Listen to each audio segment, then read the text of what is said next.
Voilà, on va commencer notre cours à la mémoire de monsieur et de madame Caïn et aussi pour la guérison totale de Marie-Noël, fille de Myriam. Qu'Akadosh Baruch Hu lui envoie une grande et forte guérison. Vous savez, on a un principe qui dit qu'on descend toujours pour mieux remonter. Et le corona nous descend, mais on est monté maintenant sur le toit de la synagogue, donc on descend pour mieux remonter. On ne peut plus faire cours dans un endroit fermé, c'est les nouvelles lois. Donc on est encore autorisé à faire cours sur un lieu ouvert. On est ici sur le toit de la synagogue qui a été aménagé pour pouvoir aussi prier, puisqu'on ne peut plus prier dans l'endroit fermé. Et qui c'est qui parle fort comme ça? C'est l'école. C'est L'école. Il y a une école là-bas. Ah, il y a une école. Bon, c'est pas grave. J'espère qu'on nous entend. Mais quoi qu'il en soit, je tenais aussi à dire que c'est l'avant-dernier cours, puisqu'il y aura, s'il n'y a pas de nouvelles lois qui nous interdisent même un rassemblement en lieu ouvert, donc en principe, il y aura cours encore une fois lundi prochain, vous serez tenus au courant. C'est-à-dire en vérité que s'il n'y a pas cours, s'il y a cours, vous venez. S'il n'y a pas cours, on vous enverra un message, mais vous le saurez parce que s'il y a de nouvelles règles qui disent que même dans un lieu public, on ne peut plus se rassembler, donc forcément, il n'y aura pas cours. Mais par contre, quoi qu'il en soit, la semaine prochaine, c'est le dernier cours. On arrête pendant les fameuses 3 semaines jusqu'en principe, jusqu'au début du mois de Elul. Donc 3 semaines d'arrêt à partir de Tisha B'Av jusqu'au mois de Elul. Et en espérant que d'ici là, il n'y aura pas, encore une fois, de nouveaux interdits qui nous empêcheront carrément de faire cours. Et de toute façon, je pense, je ne commence pas le cours encore, je pense que de toute façon, bon, je vais parler comme un Ashkénaze, donc d'une manière très pessimiste, mais je pense que cet hiver, ça va être assez catastrophique. Je pense que tous les cours seront interdits cet hiver, d'après tout ce qu'on entend et tout ce qui nous préviennent sur les journaux et ailleurs. Donc il est possible que peut-être on pourra mettre au système, d'ailleurs c'est ce que je fais de plus en plus, un système Zoom. On pourra peut-être, ceux qui sont intéressés, ceux qui ne savent pas comment faire, demander à un jeune, à un enfant, un petit enfant de vous aider, d'installer Zoom sur votre ordinateur ou sur votre tablette, et on pourra continuer le cours en Zoom. Parce que arrêter complètement, je pense que c'est dommage. Aujourd'hui, vous savez que pratiquement 100% des rabbinim travaillent 99% du temps sur Zoom aujourd'hui. Pratiquement tous les cours publics sont annulés. Tout le monde s'est mis sur le Zoom. Moi aussi, je donne beaucoup de cours sur Zoom aujourd'hui. Donc, je pense que cet hiver, on n'aura pas d'autre choix que d'être sur Zoom. Comment? J'espère que non. Pardon? J'espère que non. Ah, mais pourtant vous êtes ashkénaze, vous aussi, alors? Comment vous êtes optimiste comme ça? Ah bon, très bien. Bon, il y a des ashkénazim optimistes, mais c'est pas mon cas. Et en tous les cas, on espère que cet hiver, ça ira mieux que cet été. En tous les cas, on va commencer notre cours, mes amis, et on a commencé le 5e livre, la première paracha, Parshat Devarim. Et on remarque quelque chose d'assez extraordinaire dans cette paracha. On va bien sûr parler encore plus ou moins de la période dans laquelle on est. Et finalement, dès le début de la paracha, vous verrez, pour ceux qui lisent avec Rashi en hébreu ou en français, vous verrez que Rashi nous dit que les premiers versets de la paracha font allusion à de nombreuses fautes que l'on a commises pendant les 40 ans dans le désert, car là, dans le 5e livre, on est déjà avec la nouvelle génération, celle qui va rentrer en Israël, celle qui est dans la majorité née dans le désert, après que toute la génération qui était sortie d'Égypte, elle est morte dans le désert. Et dans les 2-3 premiers versets, il y a de nombreuses allusions aux différentes fautes que l'on a fait dans le désert pendant ces 40 ans. Mais ce sont de vagues allusions. J'avoue franchement que si Rashi ne nous avait pas expliqué comment lire le verset et l'allusion, personne d'entre nous n'aurait pu deviner que ces versets font allusion à de nombreuses fautes qui ont été faites dans le désert. Regardez Rashi, vous comprendrez. Mais la paracha elle-même ne parle explicitement et même longuement d'une seule faute, bien qu'il y en a eu de nombreuses autres, c'est la faute des explorateurs. Dans notre paracha, la paracha revient sur la faute des explorateurs. Et avec encore plus de détails que dans le livre de Bamidbar, dans la paracha où vraiment a été commise cette faute, on en parle avec moins de détails que dans notre paracha. Alors bien sûr, la question qui se pose, c'est pourquoi de nombreuses autres fautes, comme la faute du veau d'or, n'est dite que sous une forme très très allusive au début de notre paracha, et pourquoi la faute des explorateurs, elle est reprise sur de nombreux versets et avec plus de détails encore que dans le véritable endroit où cette faute a été commise. Alors, avant d'expliquer, bien sûr, on va d'abord poser une question. Pourquoi les explorateurs s'appellent les Meraglim? Quelle est la racine du mot Meraglim? Regel, ça veut dire le pied. Bon, la première explication, c'est parce qu'ils nous ont cassé les pieds. Évidemment, parce qu'à cause d'eux, la génération qui était dans le désert est morte, elle n'a pas pu rentrer en Israël, et on a eu 2 destructions de temples et 4 exils à cause d'eux. Donc ce sont vraiment des casseurs de pieds. Mais ça, c'est une expression française. En hébreu, pourquoi s'appelle-t-il Meraglim? Alors on va voir. Comment s'appellent les 3 fêtes en hébreu? Shalosh Regalim, les 3 pieds. Pourquoi les pieds? Pourquoi ne pas dire Shalosh Moadim? Pourquoi ne pas dire les 3 fêtes? Ou Shalosh Chagim? On a 2 mots qui sont répétés des centaines de fois dans la Torah pour désigner le mot fête, soit Moed, soit Chag, Chag Sameach. Mais c'est Regel, les 3 pieds. Comment? On monte à pied, très bien, mais d'accord, mais pourquoi donner ce détail pour parler d'une fête? Pourquoi? Et dites-moi, et on va terminer, comment s'appelle le Mashiach, l'un des noms du Mashiach dans les prophètes, et d'ailleurs on le voit dans notre paracha aussi, où la Torah nous dit qu'on ne pourra affronter Esav que lorsque viendra le pied, lorsqu'on prendra son pied, quoi. Ah, les Français sont très forts. J'adore les expressions françaises. Elles contiennent des secrets inimaginables. Je suis très sérieux. Récemment, il y a à peu près une semaine, je l'ai dit dans un autre cours, j'ai un ami avec lequel une fois par semaine on étudie des notions de Kabbalah et on étudie un sujet sur la vision. D'accord? Et le Hari Akadosh expliquait que quand ce que tu vois, en fait, tu ne vois qu'un point. Parce qu'en vérité, tes yeux te trompent complètement. D'accord? On voit par exemple les étoiles comme un point, alors qu'elles sont 100 fois plus grandes que la Terre. Et tout d'un coup, ça me vient à l'esprit, je dis, mais dis-moi, il y a une expression française qui dit un point de vue. Quel est ton point de vue? Mais c'est extraordinaire. Exactement ce que disait le Hari Akadosh. Qu'en vérité que la vision ressemble à une nekuda, à un point, et après je dis mais mince, mais c'est une expression française, le point de vue. Mais en hébreu, c'est la même expression. Comment? En hébreu, c'est la même. Pourquoi? Comment on dit en hébreu? Nekudat Reya. Oui, mais c'est pas aussi, on dit pas à quelqu'un quel est ton point de vue, ma nekudat riya shelcha, ma tamevin, on dit en hébreu. Même en italien, punto di vista. Ah, en italien aussi? C'est incroyable. C'est nous qui l'avons donné aux Français. Ah, c'est possible ça. C'est possible. Gratuitement. Ouais, très possible. En tous les cas, donc je reviens maintenant à ce que je dis. Qui s'appelle le pied? Parce qu'avec lui, on va prendre vraiment son pied. Ben, le Mashiach.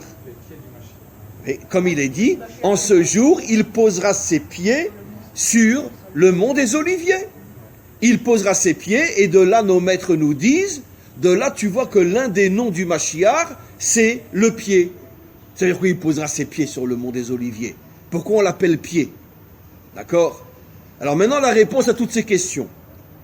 Les maîtres des secrets nous expliquent que le pied fait allusion à l'attribut divin qu'on appelle la malchoute, qu'on appelle la royauté, la malchoute. Pourquoi? Parce que quelle est la partie du corps qui est en contact avec la matière?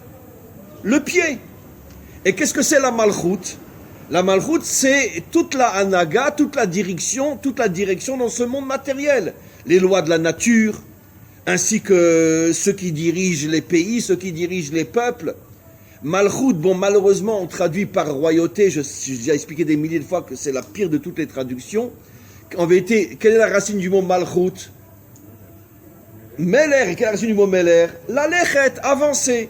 Ça veut dire comment avance ce monde matériel. Ce monde matériel avance avec les lois de la nature. C'est les lois de la nature qui dirigent ce monde, ainsi que tous les dirigeants de ce monde qui, jusqu'à aujourd'hui, personne ne dirige ce monde avec Dieu. Tout le monde dirige ce monde selon sa propre vision des choses, selon son propre point de vue, sa compréhension, surtout dans le monde laïque où il y a une séparation totale entre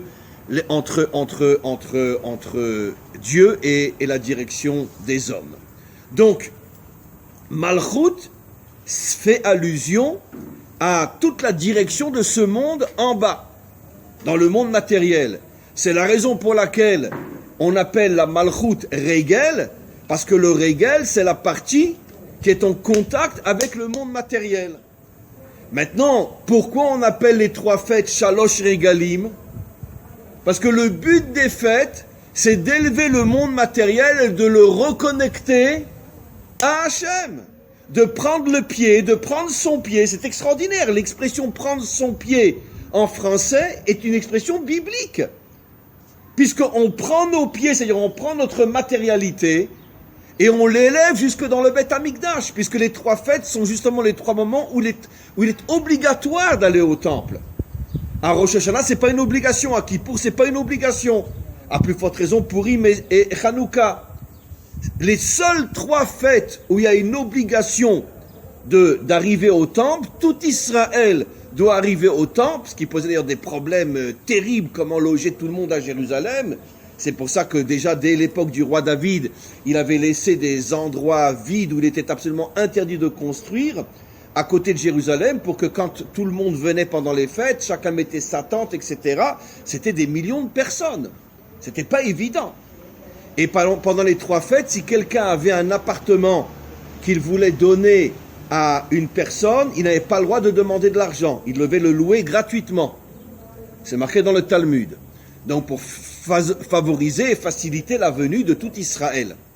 Donc pendant les trois fêtes, pourquoi les trois fêtes sont appelées Regalim, Shalosh Regalim? Parce que tout le but des trois fêtes, c'est de connecter le monde matériel, le pied, avec le monde spirituel.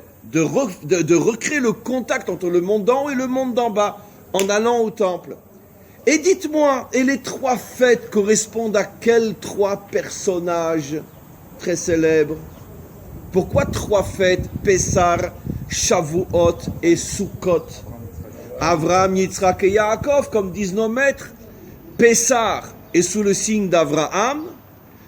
Shavuot est sous le signe de Yitzhak. Bon, je pourrais expliquer pendant des millénaires, mais j'ai pas le temps. Mais on va le faire très rapidement. Et Shavuot sous le signe de Yaakov.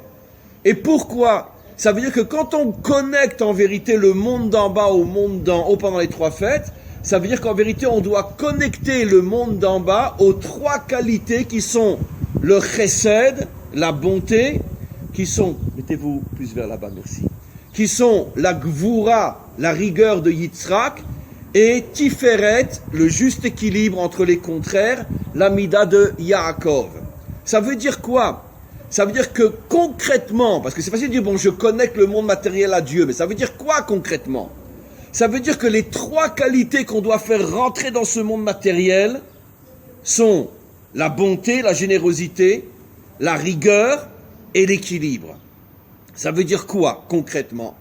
Eh bien, on le voit à titre d'exemple. C'est pour ça que c'est le seul roi au sujet duquel on dit Chai Vekayam, c'est le modèle de tout Israël, c'est David Ameler. Par exemple, David Ameler, c'est rapporté dans le Talmud. Il est marqué un verset qui dit Vayaz David Mishpat Uzdaka le Am Israël. Il rendait la justice et la charité au Am Israël. Et nos maîtres posent la question, ça veut dire quoi concrètement? Parce que bon, ça veut dire quoi? Et nos maîtres rapportent quelque chose d'absolument fou. À chaque fois que j'explique ce verset, bon, vous savez, il y a des domaines où je ne suis pas ashkénaze. Surtout quand j'enseigne la Torah. Alors là, je suis très sfarad. J'ai envie de pleurer à chaque fois. Et nos maîtres expliquent que qu'est-ce qu'il faisait David? Quand il entendait, à chaque fois qu'il y avait un jugement dans le pays, il voulait qu'on le tienne au courant. Surtout si c'était un jugement entre un riche et un pauvre. Le riche a beau être riche, il peut avoir raison dans son jugement avec le pauvre. Et à chaque fois que David entendait qu'un pauvre avait perdu le jugement face à un riche et qu'il devait payer une somme folle pour pouvoir respecter le jugement, qu'est-ce que faisait David? Il envoyait un messager pour donner la somme en question au pauvre pour qu'il puisse payer le riche.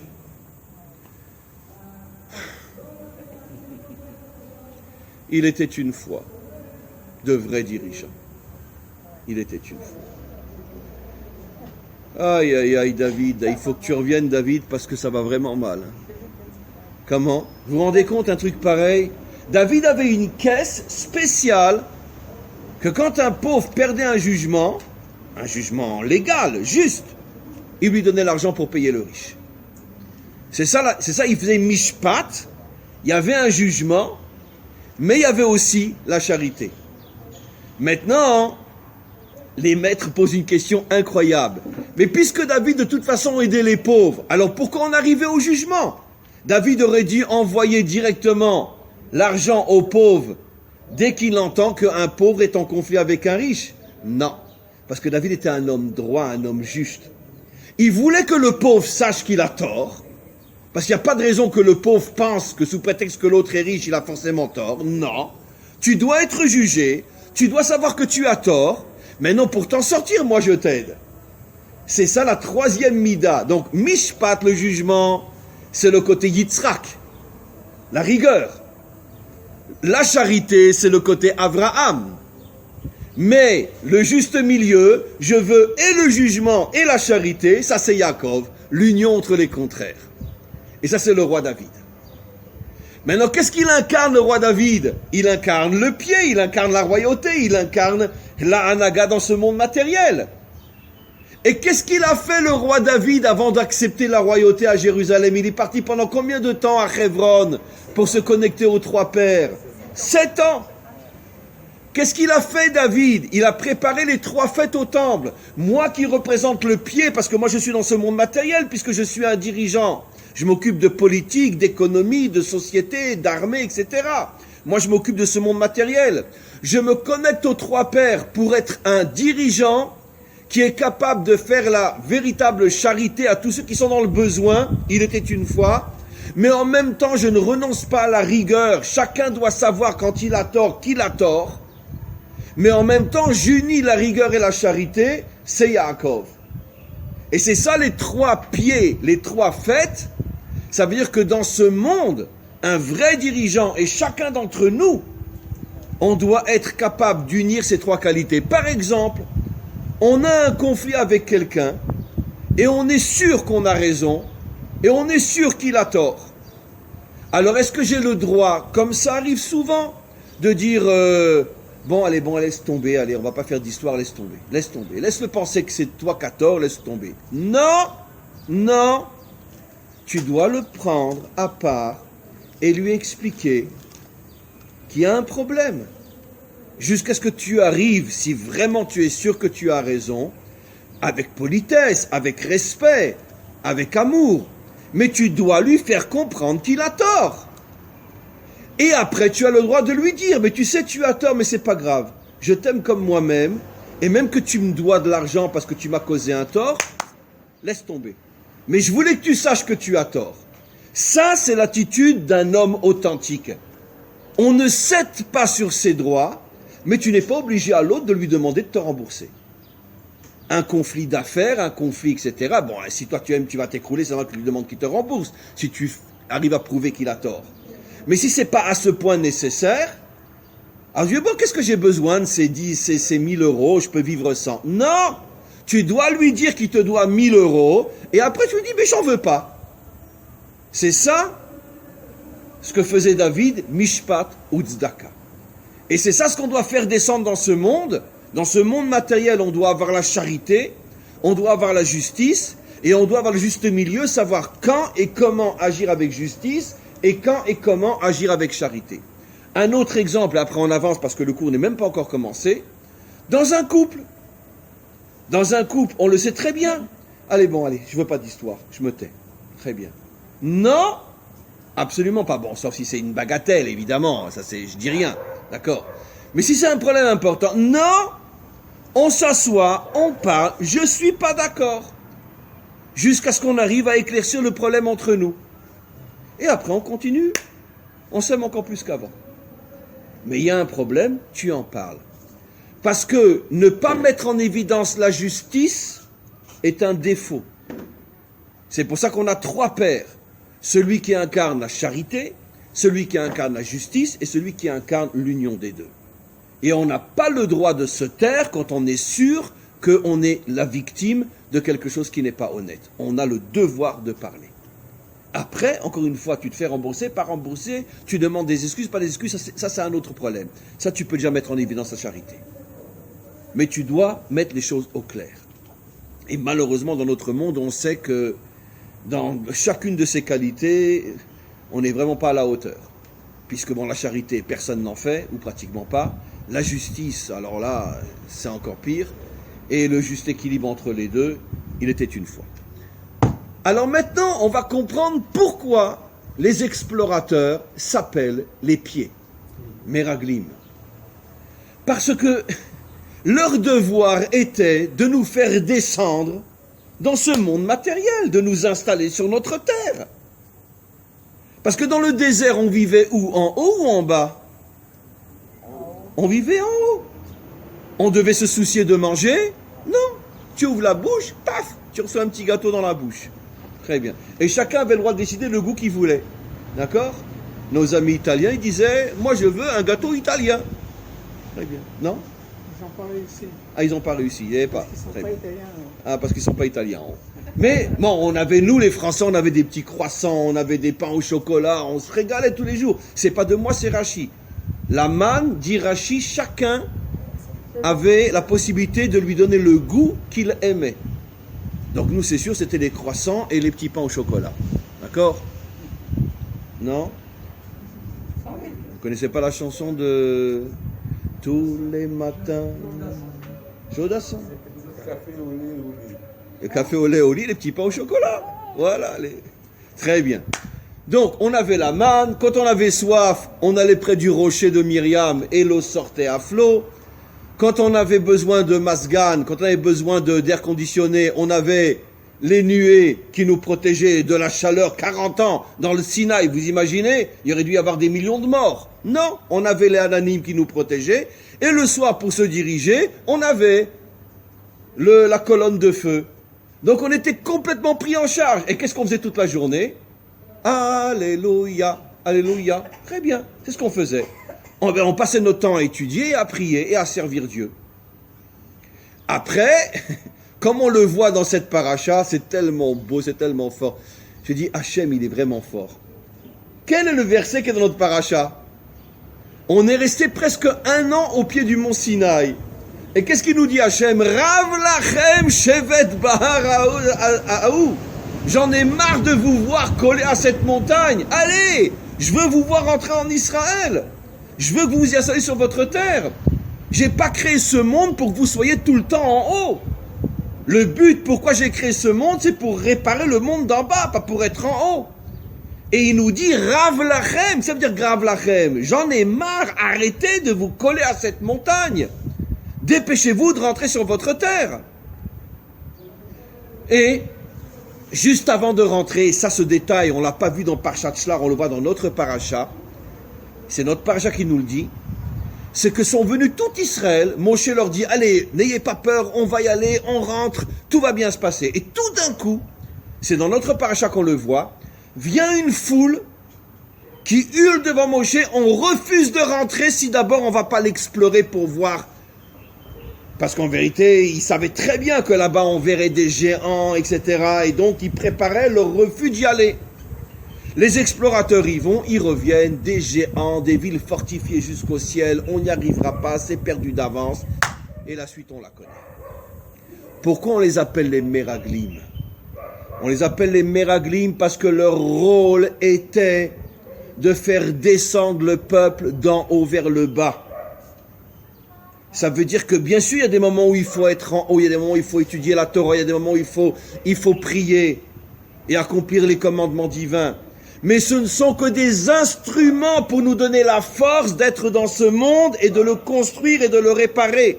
D'avoir une politique qui n'est pas corrompue, d'avoir une économie qui est juste et équitable, d'avoir une société égalitaire, d'avoir une armée qui est là pour protéger son peuple et pas pour massacrer les autres.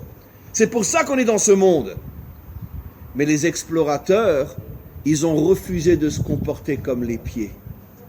Ils ont dit, nous, on reste en haut. Et ça nous a causé 2 destructions de temples et 4 exils. Il faut une fois pour toutes qu'on comprenne, et je vais vous le prouver encore, d'une manière encore beaucoup plus forte. Mes amis, d'accord, je peux vous appeler mes amis parce que j'ai tellement d'ennemis, alors je vous appelle mes amis. D'accord. Mes amis, il faut qu'on comprenne une fois pour toutes que la raison pour laquelle on est en exil depuis 3000 ans, c'est pas à cause de ceux qui mangent du porc à Kippour. C'est à cause des explorateurs. C'est sûr que ceux qui mangent du porc à Kippour sont eux aussi pas bécédères. Mais la Torah ne nous dit pas que c'est à cause d'eux qu'on est en exil, c'est à cause des explorateurs qui ont voulu rester dans un monde spirituel et qui n'ont rien fait, au contraire, ils ont découragé Israël de s'installer dans ce monde matériel. Ce qui veut dire, et on va le voir d'une manière encore plus forte tout à l'heure, vous allez tomber par terre. C'est qu'en vérité, les vrais responsables de toutes les catastrophes qui nous tombent sur la tête, ça commence... C'est pas nous. Ça commence par un R, un E, un L, un I. Voilà. Ben oui. C'est ce que la Torah nous dit, hein. C'est pas moi qui l'ai inventé. Mais on veut pas le voir. Ben les religieux. J'ai pas dit les gens de Torah. Ça n'a rien à voir. Car la vraie Torah, elle nous fait descendre sur terre. La vraie Torah, elle nous apprend qu'elle n'est qu'un ustensile pour nous aider à réparer le monde. Mais c'est quoi la religion ? Oui. C'est intéressant parce qu'on a le même problème dans le christianisme. Depuis Saint Augustin, qui a donné une théologie, il refuse le royaume sur terre. Mon royaume n'est pas de ce monde. Oui, oui. Exactement. Mais donc le chrétien veut partir au ciel. Point à la vie. Écoutez, cher ami, mon très grand cher ami, c'est pas à moi de vous rappeler que le christianisme, il est sorti de qui ? Des Juifs. Et donc, c'est la faute des explorateurs qui est en nous. Cette faute des explorateurs a donné le mauvais aspect du christianisme. Mon royaume n'est pas de ce monde. Non, prenez pas tout sur vous. Comment ? mais je suis désolé, mais c'est vrai. C'est vrai, et on ne veut pas l'admettre. On ne veut pas l'admettre. Mon royaume n'est pas de ce monde. Les premiers qui l'ont dit, c'est les explorateurs. On veut rester dans le désert, on veut rester dans cette prise en charge divine où nous, on s'occupe que de choses spirituelles. Ça a commencé avec les explorateurs. Et c'est pour ça que le peuple juif est en exil depuis des millénaires. Et Régel et Goral, ce sont les mêmes lettres. Ils voulaient rester dans leur destin, ils ne voulaient pas en changer. Régel et Goral, le pied et le Goral, ça veut dire... non, mais plus encore, parce que ce que vous ne savez pas, c'est que le mot Goral en hébreu, toraïque, veut dire un choix fait par Dieu.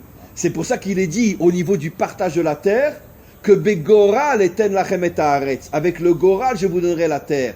C'est moi, Dieu, qui décide qui aura quoi. C'est-à-dire, c'est un choix divin. Et eux, Régel, Goral, c'est le même mot. Ils ont voulu rester finalement dans le choix divin et pas s'assumer en tant qu'homme. Mes amis, on va aller plus loin. Donc, on a compris maintenant quelque chose d'extraordinaire. Vous remarquerez dans cette paracha quelque chose de fabuleux. 5-6 fois dans la paracha, la Torah nous parle du mont de Esav, de la montagne de Esav. Et plus encore, est-ce que vous saviez, ce n'est marqué pour la première fois et la dernière fois que dans notre paracha, les 40 ans dans le désert, où les Juifs étaient pendant les 40 ans dans le désert, Rashi nous dit, ils n'ont fait que tourner autour du pays de Esav, Har Esav. Ils ne sont pas partis loin. Toutes les étapes, comme on a vu la semaine dernière dans Parshat Massé, c'était toutes autour du mont Seir, Har Seir, le pays de Esav. Et à plusieurs reprises dans notre paracha, on nous dit que partout où les Juifs allaient pendant les 40 ans, c'était toujours proche de Esav. quel est le remès, quelle est l'allusion que la faute des explorateurs a amené le 4e exil, qui est l'exil de Esav Édom. C'est pour ça que pendant 40 ans, on est resté proche du pays de Esav, pour nous faire comprendre que la faute des explorateurs a amené le 4e exil, le plus long de tous, le plus pénible, le plus douloureux, le plus catastrophique de tous pour nous. On sait ce qu'on a traversé pendant ces 2000 ans. Et ça, c'est la faute des explorateurs. Ça veut dire que le plus insupportable de tous les exils, y compris Treblinka et Auschwitz, la source première, c'est le refus de s'installer en Israël et de préférer vivre uniquement dans une bulle spirituelle. Et Seir, c'est la même orthographe que Seir la Azazel? Oui, c'est le même, parce que Seir, ça veut dire bouc en vérité. Ar-Seir, oui. Caniré que dans cet endroit-là, il y avait une grande culture de bouc plus que de... Voilà. Et comme je le dis toujours, et après on va passer à un autre point d'une importance absolument incroyable, comme je le dis toujours, vous avez lu le livre Em Abanim Smecha, d'accord? Em Abanim, on peut l'avoir en français aujourd'hui, hein? Eh bien regardez, ce juif-là qui était un des plus grands maîtres d'Hongrie, qui était au départ un satmer, donc antisioniste dans l'ADN, d'accord? Il a fait Teshuvah pendant la Shoah. Il a écrit un livre sans aucune référence. À chaque fois, il dit, si jamais je me trompe, excusez-moi, je suis dans un grenier et j'ai aucune référence, j'ai aucun livre. Un livre de 700 pages avec des milliers de références, il ne s'est pas trompé une fois. Donc vous imaginez la puissance, la grandeur de cet homme. Et dans ce livre, il fait Teshuvah. Et ce n'est pas moi qui le dis, c'est lui qui le dit. L'une des causes essentielles de la Shoah, c'est parce qu'on n'a pas écouté, on n'a pas voulu revenir sur notre terre quand c'était encore possible, à l'époque de Herzl, à l'époque de Si, etc. On s'y est opposé. Et bien au lieu d'être sur notre terre, on va finir dans des chambres à gaz. Voilà ce que cet homme incroyable, Rabbi Tertel, écrit, qui était Em Abanim Smecha, la mère se réjouit avec ses enfants. Et comment il s'appelle en français? Le titre en français, je crois que c'est Em Abanim Smecha. Non, je crois que c'est le même. Em Abanim Smecha. Mais vous l'avez en français aujourd'hui. Mais c'est un livre aujourd'hui, vous ne pouvez pas ne pas le lire. C'est un livre absolument incroyable que... Enfin, il n'y a pas de nom pour le dire. C'est vraiment, j'oserais préciser, c'est la Bible de notre époque contemporaine. Et en sachant que lui, c'est un ultra noir orthodoxe, hein, un ultra orthodoxe qui a fait tchouva pendant la Shoah. J'ai déjà expliqué qu'il a failli survivre, il a été dénoncé quelques mois avant la fin de la guerre, il a été envoyé à Auschwitz, comme c'était que quelques mois avant la fin, il est arrivé à survivre. Il est sorti, il a fait la marche de la mort et il a été assassiné pendant la marche de la mort parce qu'il a voulu protéger un compagnon à lui qui était frappé par les nazis. Il a voulu s'opposer et finalement ils l'ont assassiné, lui ont arraché les 2 yeux. Et c'est comme ça qu'il est mort pendant la marche de la mort. Et après, on a retrouvé, parce que tous ces écrits, ils les avaient cachés dans le grenier où il était caché, on a retrouvé tous ces écrits, 700 pages pratiquement, avec des milliers de références, il n'y a pas une erreur, alors qu'il n'avait aucun livre devant lui. Et c'est un livre qui est devenu, je dis, moi, la Bible des temps modernes, parce qu'on ne peut pas ne pas connaître ce livre aujourd'hui. C'est Rabbi Tertel. Tertel. Vous pouvez trouver le livre en français. Tertel. Et donc, Tertel. T-E-I-C-H-E-I-L. Tertel. Et donc, voilà. Lui aussi, il l'a dit clairement, des millénaires après les explorateurs, que finalement, ce refus du monde religieux de descendre sur terre, de se rester sur sa terre, c'est ce qui a amené la Shoah. Comme ça, il le dit. Et évidemment qu'il a raison. Et qu'il a dit avant lui, nos maîtres au sujet de la faute des explorateurs. Maintenant, écoutez. Le dernier exil, et là, c'est la dernière partie du cours, c'est fabuleux. Le dernier exil, finalement, il a eu lieu à cause de quoi, disent nos maîtres dans le Talmud? À cause de quelle faute essentielle? La haine gratuite et la médisance. On sait qu'à l'époque de la destruction du 2e temple et le début de l'exil de Rome, le peuple juif était divisé en sectes. Pourquoi? Parce que qui avait fait ça? D'où l'expression française, mamash biblique, divisé pour mieux régner. Qui avait fait ça? Eh bien, une grande ordure qui s'appelait Hérode. Bien sûr, un des rois les plus criminels, les plus assassins de toute l'histoire de nos rois. Une très très grande ordure. Et lui, il avait compris que pour affaiblir le peuple juif, il fallait le diviser. Et donc il avait mis au point toute une stratégie de division du peuple juif, de différentes sectes. C'est l'époque où il y a les Sadducéens, les pharisiens, les Essénéens. Les pharisiens, je tiens à le dire, c'est important de le savoir, les pharisiens étaient les plus grands ennemis des maîtres d'Israël. Les pharisiens n'étaient pas les maîtres d'Israël, c'était pas Rabbi Akiva, c'était pas Rabbi Meir, au contraire. Dans le Talmud, on n'arrête pas de parler contre les pharisiens et de les traiter de tous les noms. C'était une secte qui s'est attaquée aux Essénéens, qui s'est attaquée aux chrétiens juifs aussi, mais qui s'est attaquée surtout et essentiellement aux maîtres d'Israël. Et Gamaliel était pharisien. Comment? Gamaliel était pharisien. Non, pas du tout, pas du tout. C'était un Tana, c'était pas un pharisien. Bon, je ne veux pas trop entrer dans le détail, cher ami, mais sachez que les pharisiens, en hébreu, on les appelle les prouchim. Pharisiens, c'est les prouchim, les retirés. D'accord? Et nos maîtres disent, c'est quoi un parouche? Et ils le traitent d'idiot. C'est quelqu'un qui entend, par exemple, à titre d'exemple, comment qu'il est ridiculisé, comment qu'il est critiqué. C'était une secte ultra-orthodoxe, mais fanatique. Et nos maîtres donnent un exemple, c'est quoi un pharisien? Dans le Talmud, un jour je vous rapporterai la référence. C'est qu'il entend une jeune femme qui est en train de hurler, au secours, je me noie, je me noie, je me noie. Il va et il voit une super jolie jeune fille dans l'eau en train de se noyer. Il lui dit, écoutez madame, je suis désolé parce que pour vous sauver, je suis obligé de vous tenir dans mes bras et je peux pas. Et nos maîtres nous disent, ça c'est le pharisien. Espèce d'imbécile, tu refuses de la tenir dans tes bras pour la sauver sous prétexte qu'elle est belle. Ça veut dire quoi? Et nos maîtres critiquent cette attitude-là. Et on les appelle dans le Talmud les prouchim. Jésus aussi. Comment? Jésus aussi. Les critiquaient, évidemment. Mais malheureusement, après, il y a eu un amalgame où on croyait qu'en vérité, les pharisiens représentaient la Torah d'Israël. Or, c'est faux. Les pharisiens sont critiqués par les Tanaïm, sont critiqués par les maîtres d'Israël. Il y a plusieurs endroits dans le Talmud où on parle des prouchim. Un autre exemple, par exemple, nos maîtres ils disent, comment tu reconnais un parouche dans la rue? Il dit, il a plein de sang sur le front. Pourquoi? Parce que quand il marche dans la rue pour ne pas regarder les femmes, alors il baisse les yeux, il ferme les yeux, et il se cogne la tête contre les murs. Ça veut dire que nos maîtres critiquent cette attitude-là. Jusqu'à aujourd'hui, il y en a des comme ça. Mais regardez le Rabbi Lubavitch, il recevait aussi des femmes. Il y a des gens aussi qui ne reçoivent pas les femmes. Le Rabbi Lubavitch recevait, oui, des femmes. Et regardez comment il les regardait droit dans les yeux. Ça, c'était un vrai juif. Il reçoit une femme, il la regarde dans les yeux.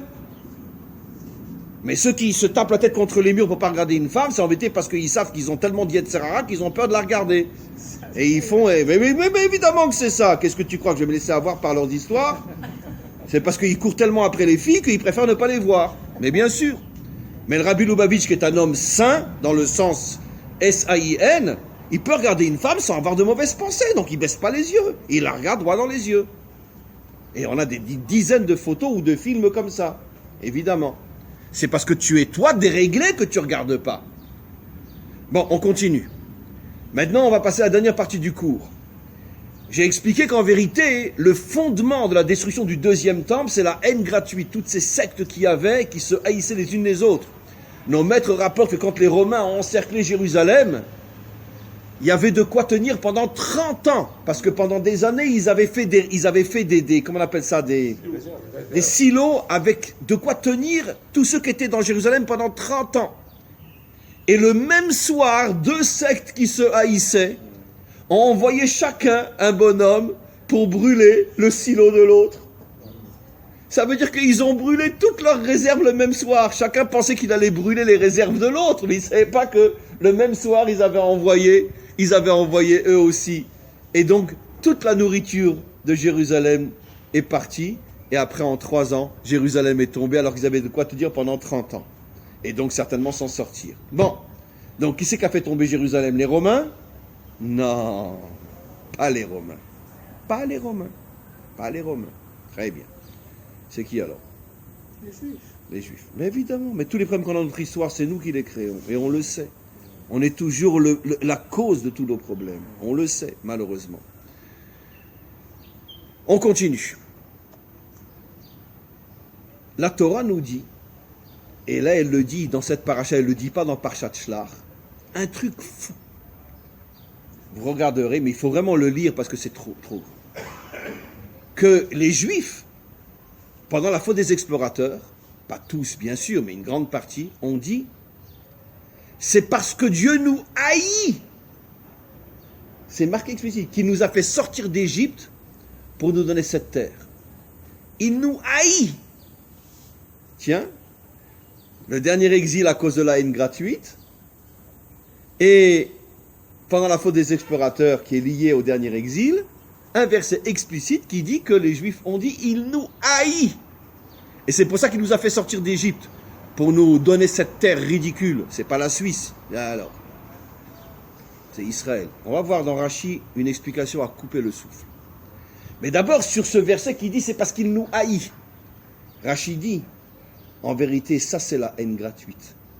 Parce qu'en vérité, celui qui haït l'autre, voit l'autre comme son ennemi. C'est pour ça qu'on appelle ça la haine gratuite. Tu crois qu'il te haït, en vérité, Rachi dit, c'est toi qui le haïs. Et ce que toi tu as vis-à-vis de lui, tu lui fais à lui. C'est ça la haine gratuite. Ça veut dire quoi la haine gratuite? Depuis quand on haït gratuitement? On peut haïr faussement, mais pas gratuitement. Rachi explique que la haine gratuite, c'est quand tu prêtes à l'autre des intentions qui sont en vérité les tiennes. Lui, il te haït pas du tout. Dieu, il haït les Juifs? Ben là, que non. Mais eux, ils ont dit, il nous haït, parce qu'en vérité, dit Rachi, parce que vous le haïssez. Et vous lui faites croire que c'est lui qui vous haït. Et Rachi explique quelque chose d'extraordinaire, mes amis. Rachi explique, et pourquoi, en vérité, il haïssait Dieu? Rachi explique, parce qu'il nous a fait sortir d'Égypte pour donner la terre d'Israël. Et alors? En vérité, les Juifs disaient, si déjà tu nous as libérés, pourquoi tu ne nous as pas donné la terre d'Égypte au lieu de la terre d'Israël? Tu aurais pu détruire tous les Égyptiens et nous installer sur leur terre. Et pourquoi? Parce qu'en Égypte, le Nil traverse toute l'Égypte, abreuve toutes les terres, on n'est pas dépendant de la pluie, on n'est pas dépendant des caprices du ciel, d'accord? Chacun a de l'eau autant qu'il le veut, comme on l'a vu, les 7 années d'abondance, etc. Chacun a de l'eau parce que toute l'agriculture s'était arrangée pour se construire à côté du Nil, qui traverse toute l'Égypte, et donc chacun avait de l'eau à volonté. Tandis qu'en Israël, il y a de l'eau? Non, il n'y a pas d'eau. Il n'y a pas d'eau. Et donc on dépend entièrement de la pluie. Comme on dit dans le Shema Israël, si vous écoutez mes lois, je vous donnerai les pluies en leur temps. Il n'y a pas d'eau. Et donc eux ont rouspété et ont dit, pourquoi tu nous as sortis d'un pays où on avait l'eau à portée de la main pour nous emmener dans un pays où il n'y a pas d'eau? Il n'y a pas d'eau, ça veut dire on a besoin de toi. D'accord? Et donc c'est la preuve que tu nous haïs. On avait tout à portée de la main et tu nous amènes dans un endroit où il n'y a pas d'eau. Il faut tous les jours prier pour dire, papa, je t'en prie, donne-moi de l'eau. Non. Et c'est la preuve que tu nous haïs. Comme vous l'indiquez dans votre ouvrage, ce sont seulement les hommes. Ce sont Seulement les hommes qui se sont plaints. Mais bien sûr. Mais pas les femmes. Ah non, pas les femmes, parce que les femmes, c'est le symbole de la Emouna, justement. Qu'est-ce qu'on comprend de là, mes amis? Un principe que j'ai déjà expliqué des dizaines et des dizaines de fois. Ici, Rachi, en 2 mots, est en train de nous expliquer la différence entre la religion et la Torah. Exactement. C'est quoi la religion? Mon Dieu, sauve-moi, mon Dieu, guéris-moi, mon Dieu, envoie-moi la Parnassa, mon Dieu, envoie le Messie, mon Dieu, fais tout, je t'en supplie, fais tout. Ça, c'est la religion. Et c'est quoi la Torah? Le roi David l'a défini dans les psaumes. Malheureusement, c'est très mal traduit. Shiviti Hashem l'enegdi tamid. Ça veut dire quoi, l'enegdi tamid? Shiviti Hashem, j'ai placé Hashem l'enegdi tamid. Ça veut dire quoi les neged, kenegdo? Contre moi. J'ai accepté que Hashem soit contre moi. Quelle est l'autre identité qui est appelée contre moi? C'est la femme. Et vous comprenez maintenant pourquoi la femme dit tous les matins, d'accord? Shasali kirtsono, tu m'as fait selon ta volonté. Car quelle est la vraie volonté d'Hachem? De répondre à tous les caprices de l'homme? Donne-moi de l'eau, donne-moi ci, donne-moi ça. Non. Je suis contre toi pour t'obliger à te dépasser, surpasser, te remettre en question. et surtout pour t'obliger à te hisser jusqu'aux portes de la Emouna. La véritable Emouna. C'est quoi la Emouna? C'est que je ne comprends pas ce qui m'arrive, je ne comprends pas pourquoi tu m'as pris, pourquoi tu ne m'as pas donné, pourquoi tu m'as fait ci, pourquoi tu m'as fait ça. Mais j'ai une Emouna absolue que c'est pour mon bien. Quelle est la pire des choses qui puisse arriver à un homme? La pire des choses. C'est nos maîtres qui le disent dans le Talmud. Traverser toute une vie sans le moindre souci. C'est la pire des choses qui puisse arriver à un homme. Et qu'est-ce que nous disent toutes les religions, y compris le judaïsme, qui n'a rien à voir avec la Torah? D'accord? Prie Dieu et il te comblera de tous les bienfaits. Voilà. Non, Dieu n'est pas là pour nous donner tout ce dont on a envie. Pourquoi Hachem nous a sortis d'un pays où il y avait l'eau à la portée de main? Pour nous obliger à nous connecter, à nous coller à lui, à avoir la émouna que malgré le fait qu'en Israël il n'y a pas d'eau, il n'y a pas de pétrole, il n'y a rien, et malgré tout on réussira à devenir une grande puissance par le biais de la émouna, par le biais de la confiance en lui. Si on a tout sur terre, on n'a plus besoin de lui? Évidemment que non. Si on a tout sur terre, on n'a pas besoin de lui. Donc qu'est-ce que fait Hachem lorsqu'il aime un homme? Eh bien, il lui enlève les choses dont il a le plus besoin pour l'obliger à se connecter à lui et mériter de le recevoir grâce à cette connexion qui s'appelle la Emouna. Et c'est ce que le roi David avait compris en disant « Shiviti Hachem le negditamid » je veux pas d'un Dieu qui est dans ma poche, je veux d'un Dieu qui est contre moi tout le temps, qui me remette en cause. J'ai été avec Bathsheba, eh ben démolis-moi. Et Dieu sait qu'il a été démoli. Vous savez que pratiquement toute la descendance de David a été exterminée. Il en est resté un à l'époque de quelle femme? Athalia. Athalia, elle a exterminé toute la descendance de David. Il y en a un qu'on a caché dans le Kodesh HaKodashim, dans le Saint des Saints. Et c'est comme ça que la lignée de David a pu continuer. Et qu'est-ce que nous disent nos maîtres? À cause de la faute de Bathsheba, tous les descendants de David souffrent. Tous, jusqu'au Mashiach, tous souffrent. Ils ont tous des catastrophes dans leur vie. Tous. C'est la faute de qui? David? C'est la faute de David, il l'a pris de force. Bon, peut-être qu'elle avait un petit intérêt aussi à se retrouver avec un roi, peut-être. Mais la Torah dit clairement qu'il l'a pris de force. Je ne dis pas qu'il l'a violé, mais enfin, il a agi vraiment comme un roi. Il ne l'a pas violé, c'est vrai, mais il a agi vraiment comme un roi, son autorité. Il a envoyé son mari se faire tuer aussi. Il ne l'a pas tué, il l'a mis dans une situation où il était plus en danger que là où il était. Encore une fois, je veux dire, il y a des milliers d'Israéliens qui ont des enfants qui sont en première ligne. D'accord? Donc c'est pas parce que tu es en première ligne que tu vas mourir. C'est pas un juif qui a tué le mari de Bathsheba, c'est un ennemi. Mais il s'est arrangé pour le mettre dans une situation où la mort était plus évidente que s'il était... Donc c'est évident qu'il a fauté, personne ne dit qu'il n'a pas fauté, mais il l'a payé jusqu'au Mashiach. Il l'a payé très très cher. Et c'est ce qu'il dit. J'accepte que tu sois contre moi. J'ai fait une faute, c'est normal que je paye. Il n'y a pas de pardon, il n'y a pas de... Non. Pourquoi? Parce que si je ne paye pas ma faute, je ne me remets pas en cause. Je ne me travaille pas. Donc c'est normal. Et c'est ça le sod du couple. Ezer kenegdo, je suis pas là pour uniquement dire oui à tout ce que tu dis. J'ai le droit d'être contre toi, comme tu as le droit d'être contre moi. Un couple dans lequel il n'y a pas de tension, il n'y a pas de dispute, c'est pas un couple. C'est normal que dans un couple, il y ait des tensions et des disputes. Par contre, c'est pas normal que les disputes en arrivent à une séparation. Mais c'est normal qu'il y ait des disputes et des tensions. Parce qu'il y a une confrontation, comme avec Hachem. C'est-à-dire que la Torah nous révèle Hachem comme étant celui qui n'est pas là pour répondre à nos caprices. Alors que la religion dit tout le contraire. Prie, fais ce que Dieu te demande et tu verras, tu auras une vie remplie de bonheur. Non. Et c'est pour ça que dans beaucoup de religions, on a inventé le diable. Pourquoi? Parce que si je prie Dieu, je fais tout ce qu'il me demande et malgré tout j'ai des catastrophes. Ah mais c'est pas lui, c'est le diable. Non. Dans la Torah, pas. Dans la Torah, pas. C'est le même Dieu qui t'embrasse et le même Dieu qui te met par terre. Pourquoi? Parce que s'il te met par terre, c'est pour ton bien. C'est pour que tu te remettes en cause, tu te remettes en question et tu comprennes que le bon Dieu, c'est pas ton savon avec lequel tu te savonnes toute la journée.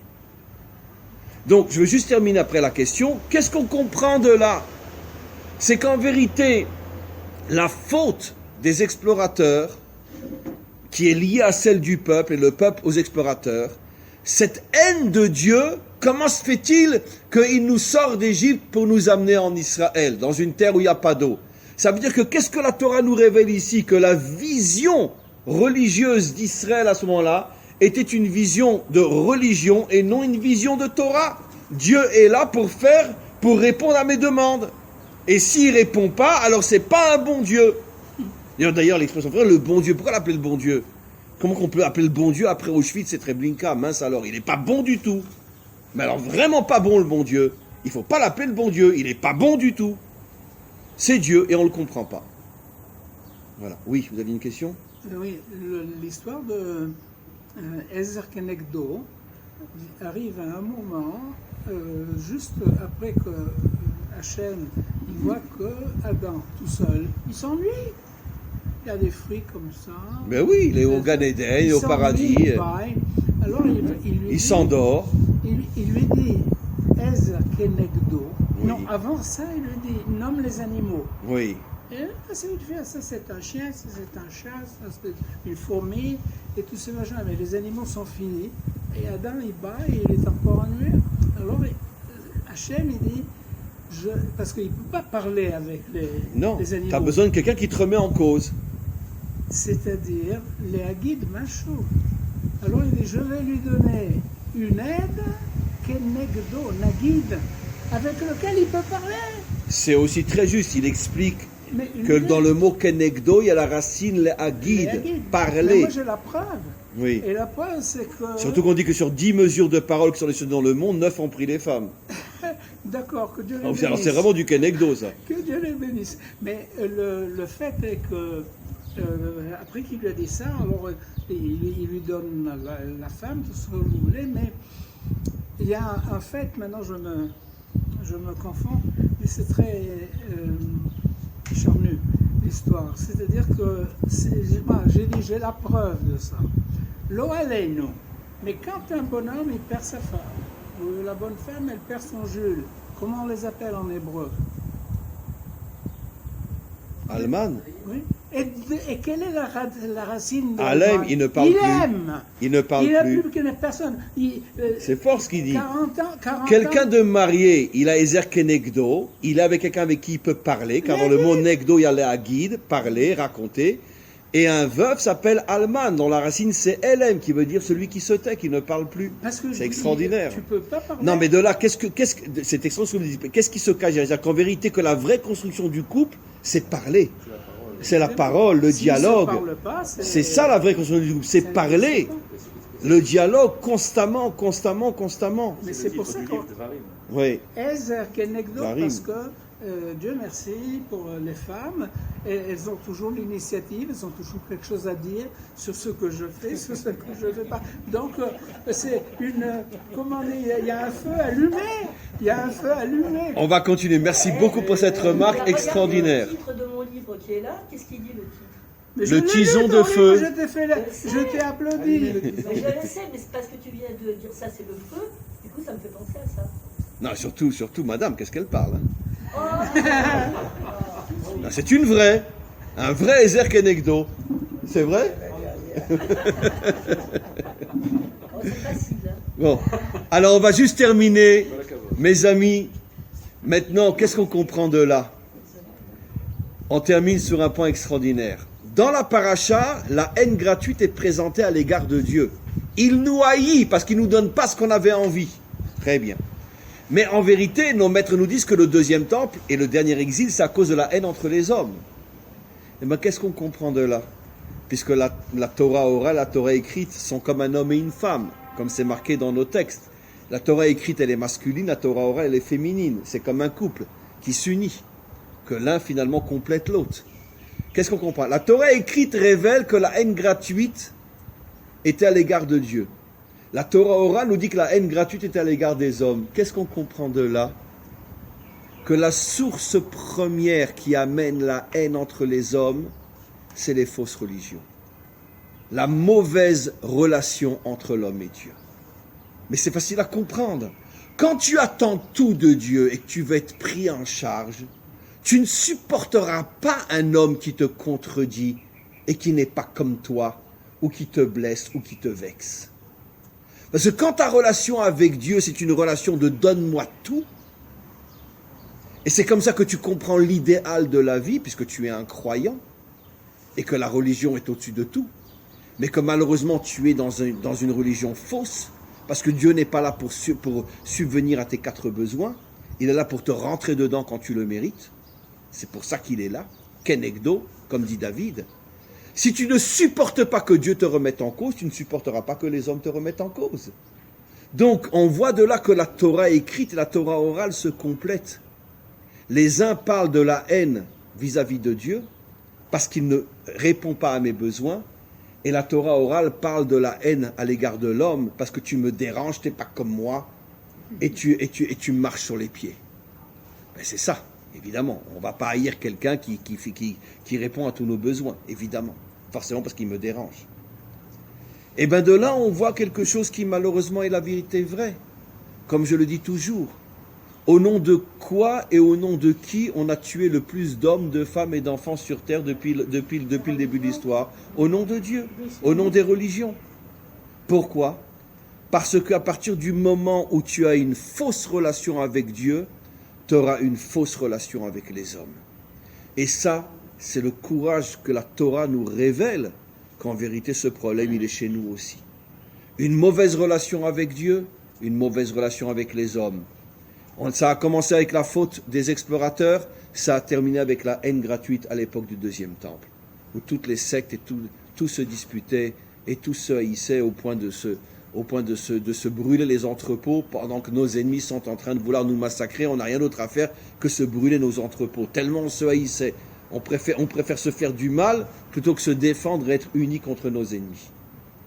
Oui. Ce qui se passe actuellement, comment faire alors? Et comme je dis toujours, le grand problème c'est qu'on n'est pas encore sorti de la Torah de l'exil, on n'est pas encore sorti, le monde entier, comme je dis toujours, et vous le savez cher ami, que Israël n'est que le microcosme de l'humanité tout entière. Et comme je le dis toujours, la plus grande catastrophe qui s'est abattue sur le monde, et je pense que quelqu'un comme vous peut le comprendre, la plus grande catastrophe qui s'est abattue sur nous, c'est on pourrait dire la falsification de la vraie relation entre l'homme et Dieu. C'est le point de départ de toutes les catastrophes du monde. Et c'est le premier travail que va faire le Mashiach, de rétablir la vraie relation entre l'homme et Dieu, de redévoiler la vraie connexion entre les peuples et Hachem. Et à partir du moment où cette véritable spiritualité va se redévoiler, à ce moment-là, on aura l'entente entre les peuples, le respect, la paix, etc. Parce que la Torah nous révèle que le point de départ de toutes les guerres entre les hommes, c'est la mauvaise relation entre l'homme et Dieu.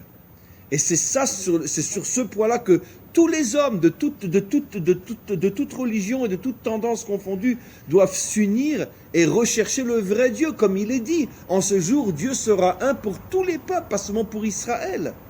Ça veut dire que le salut du monde dépend de cette capacité qu'auront des milliers d'hommes et de femmes partout dans le monde, y compris chez nous, à retrouver le vrai Dieu, la vraie relation avec Dieu. Il y a un commandant qui a écrit sur Facebook qui se repentait d'avoir été à une manifestation à Tel Aviv contre le gouvernement. Oui, j'ai vu aussi. C'est une prise de conscience. Oui, une prise de conscience que finalement, on se trompe dans beaucoup de jours, dans beaucoup de choses on se trompe. Mes amis, donc à partir d'aujourd'hui, arrêtez de prendre le bon Dieu pour une machine à sous. Arrêtez de prendre le bon Dieu pour une machine à Coca-Cola, on met 2 shekels, on reçoit son cola. Le seul qui est sur terre pour nous aider à devenir des hommes, le seul vrai qui est là pour nous aider à devenir des hommes, c'est lui. Parce que lui, il sait nous rentrer dedans exactement comme il le faut, pour nous aider à nous prendre en main et à devenir des hommes authentiques. Amen, vechen yeratzon.